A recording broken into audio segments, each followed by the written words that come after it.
వాళ్ళ ఆత్మ గౌరవాన్ని నిలబెట్టడం జరిగింది.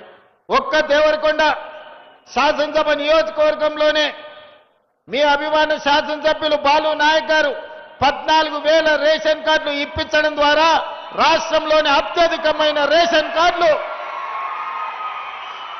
దేవరకొండ నియోజకవర్గ ప్రజలకే దక్కింది. ఈనాడు ఈ పాలనలో పేదలకు న్యాయం జరిగింది. అదే కాదు, ఇవాళ మీరు ఆలోచన చేయండి. రాష్ట్ర ప్రభుత్వం ప్రవేశపెట్టిన ప్రతి పేదవాడి ఇంటికి 200 యూనిట్లు ఉచిత కరెంట్ ఇస్తే 50 లక్షల కుటుంబాలు ఇవాళ తెలంగాణ రాష్ట్రంలో ప్రతి వాడి ఇంట్లో ఇవాళ విద్యుత్తు వెలుగులు ఉన్నాయి అనంటే 200 యూనిట్లు ఉచిత కరెంటు పేదవాళ్ళకు అందించడం వల్ల ఈరోజు గుండెల నిండా నిద్ర పోగలుగుతున్నారు పేదవాళ్ళన్న సంగతి ఈరోజు మనం గుర్తు చేసుకోవాలి. ఇదే కాదు, ఆనాడు దొడ్డు బియ్యం మా అక్కలు ఈ పక్కన ఉండ్రు, నా ఎదురుగుంటే ఇంకా బాగుండేది, మా అక్కలు ఆ పక్కన ఉండ్రు. ఇవాళ మా అక్కల్ని మా చెల్లెళ్ళని నీడికి వచ్చిన వాళ్ళని మా పెద్దమ్మల్ని నేను అడుగుతున్నా, ఆయల్లా దొడ్డు బియ్యం ఇస్తే బర్లకు దాననన్న పెట్టేది, లేకపోతే రేషన్ కార్డు రేషన్ షాపోడికే 11 రూపాయలకు తెగ నమ్ముకునేది. కానీ ఇవాళ ఉత్తమ్ కుమార్ రెడ్డి గారు మంత్రిగా అయిన తర్వాత తుంగతుర్తి శాసనసభ నియోజకవర్గంలో రేషన్ కార్డుల పంపిణీ కార్యక్రమాన్ని ప్రారంభించడం, హుజూర్ నగర్ శాసనసభ నియోజకవర్గంలో సన్న బియ్యం పంపకాలు మొదలుపెట్టినాం. ఇవాళ 3,10,00,000 మంది తెలంగాణ బిడ్డలు సన్న బియ్యం తింటున్నారు.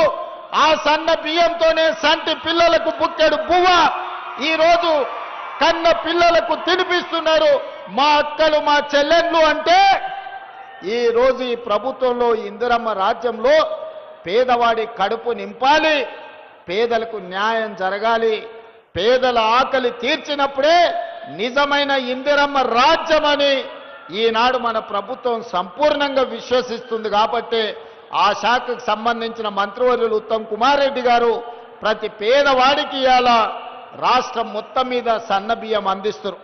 ఇవాళ కొంతమంది మాట్లాడుతున్నారు ఇతర రాష్ట్రాలలో లేవాని. నేను సూటిగా సవాలు విసురుతున్న మాట్లాడే వాళ్లకు, భారతదేశంలో గుజరాత్ కావచ్చు, ఉత్తరప్రదేశ్ కావచ్చు, మధ్యప్రదేశ్ కావచ్చు, రాజస్థాన్ కావచ్చు, నరేంద్ర మోడీ గారి పరిపాలన ఉన్న ఏ రాష్ట్రంలో అయినా నేను సవాలు విసురుతున్నా, మా తెలంగాణ రాష్ట్రంలో మేమే సన్న బియ్యం ఇస్తున్నాం తప్ప నరేంద్ర మోడీ పరిపాలించే గుజరాత్లో కూడా పేదలకు సన్న బియ్యం రావడం లేదు. మేం ధైర్యంగా సవాలు విసిరి దేవరకొండ గడ్డ మీద నుంచి మాట్లాడుతున్నాం. ఇవాళ పేదల్ని మా కుటుంబ సభ్యులుగా భావించి మా కుటుంబాలలో తింటున్న సన్న బియ్యమే ఈ వేదిక మీద ఉన్న పెద్దలు ఏ సన్న బియ్యం తింటుండ్రో 4 కోట్ల తెలంగాణ ప్రజలకి నాడు సన్న బియ్యం ఇవ్వడం ద్వారా వాళ్ళ ఆత్మ గౌరవాన్ని నిలబెట్టి దేశానికే మనం ఇవాళ ఆదర్శంగా నిలబడ్డమన్న సంగతి నేను ఈరోజు తెలియజేయదలుచుకున్నా.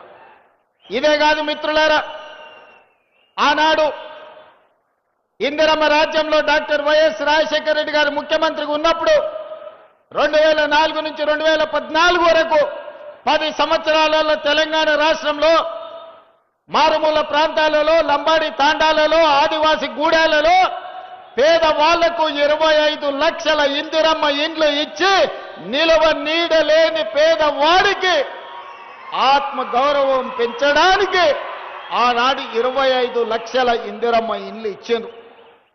మరి తెలంగాణ రాష్ట్రం వస్తే డబుల్ బెడ్రూమ్ ఇండ్లు ఇస్తా అని ఆనాడు నమ్మబలికిండు ఒక ఆయన. ఇవాళ నేను అడుగుతున్నా, దేవరకొండ నలుమూలల నుంచి 40-50 వేల మంది ఉన్నారు. ఈడున్న వాళ్ళకి ఎవరికైనా డబుల్ బెడ్రూమ్ ఇండ్లు వచ్చినాయా? ఎవరికైనా డబుల్ బెడ్రూమ్ ఇండ్లు వచ్చినాయా? అందుకే ఎన్నికల సందర్భంగా నేను సవాల్ విసిరిన, చంద్రశేఖర్ రావు గారు, నువ్వు ఏ ఊర్లో డబుల్ బెడ్రూమ్ ఇండ్లు ఇచ్చినావో గా ఊర్లో నువ్వు ఓట్లాడుకో. ఏ ఊర్లో అయితే 2004 నుంచి 14 వరకు మేము ఇందిరమ్మ ఇండ్లు ఇచ్చినామో మేము ఆ ఊర్లో ఓట్లు అడుగుతాం. నీకు డిపాజిట్ వస్తే నువ్వు విధించిన శిక్షకు మేము సిద్ధమవుతామని ఉలికలే పలకలే. కానీ దేవరకొండ ప్రజలు నిజాన్ని గుర్తించిండ్రు. బాలు నాయకును 45,000 ఓట్ల మెజార్టీతోని ఇవాళ గెలిపించారు.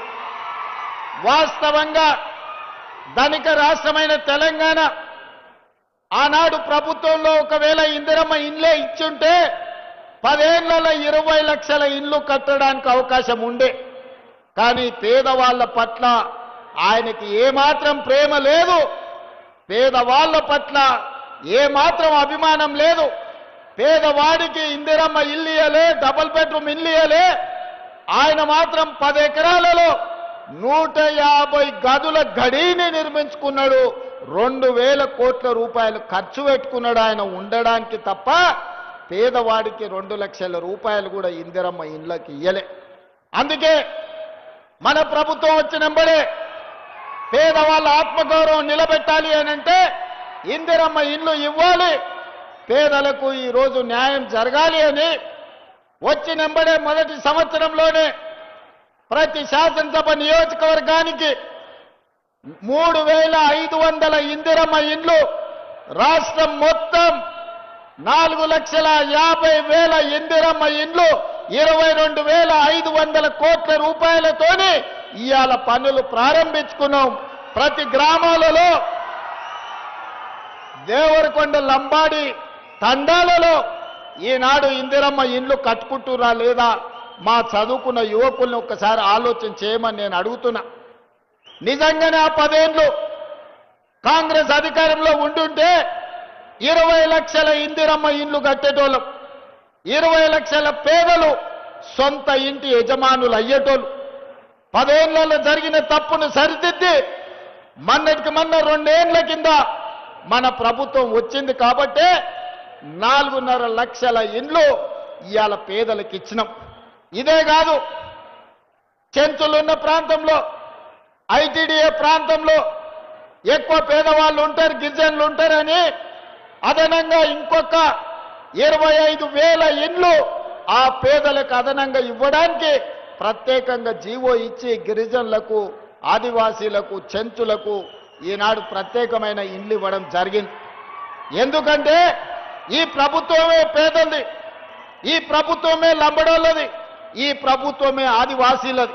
ఈ ప్రభుత్వం ఉన్నదే లంబాడి సోదరులకు ఎస్టీ రిజర్వేషన్లు ఇచ్చింది ఇందిరమ్మ.